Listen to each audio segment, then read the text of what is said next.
The air in the lawyer's office was thick with unspoken grief, a stark contrast to the sterile, mahogany-paneled walls. Sarah sat stiffly, her hands clasped in her lap, her gaze fixed on Mr. Henderson as he cleared his throat to read her father's final testament.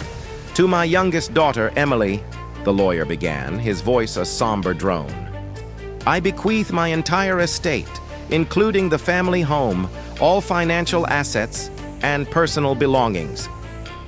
The words hung in the air, each one a hammer blow against Sarah's already fragile heart.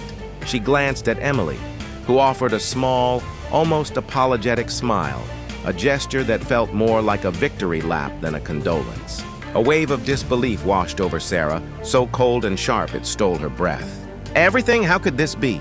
The foundation of her world, built on a lifetime of love and shared memories, crumbled into dust. A torrent of memories flooded Sarah's mind, each one a painful reminder of the bond she thought she shared with her father. She saw his warm smile as he taught her to ride a bike, his proud face at her college graduation, the quiet evenings they spent sharing stories on the porch. He had always called her his rock, the steady one he could always count on. The will felt like a betrayal of every one of those moments, a cruel rewriting of their history. Confusion warred with a deep, aching sense of loss. Had she been so wrong about their relationship? Had her devotion meant nothing? Beside her, Emily was already discussing plans with her husband in hushed, excited tones, her grief seemingly evaporated.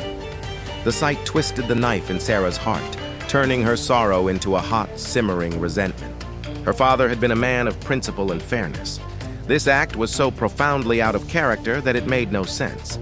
Just as Sarah was about to stand, to flee the suffocating room, Mr. Henderson held up a hand. "There is one more thing," he announced, his eyes twinkling with a strange light. He adjusted his spectacles and read from a separate, sealed addendum. "This distribution is contingent upon a final condition, a test of character I have put in place." A collective gasp filled the room.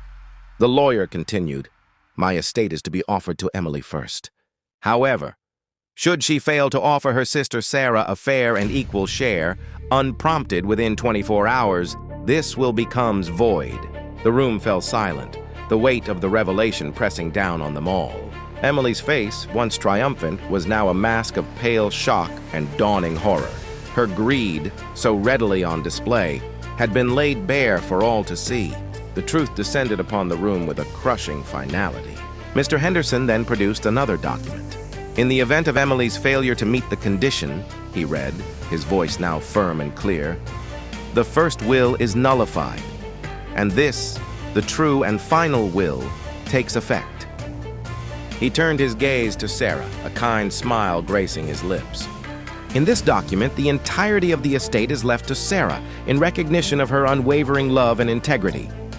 The room erupted in hushed whispers. Emily, exposed and shamed, could not meet her sister's eyes. Sarah felt not triumph, but a profound sadness for the sister she thought she knew. Her father's test had revealed a painful truth, but it had also affirmed his faith in her. She had not lost him after all. His legacy wasn't just in the assets he left behind, but in the values he had instilled in her, a lesson in character that was worth more than any inheritance.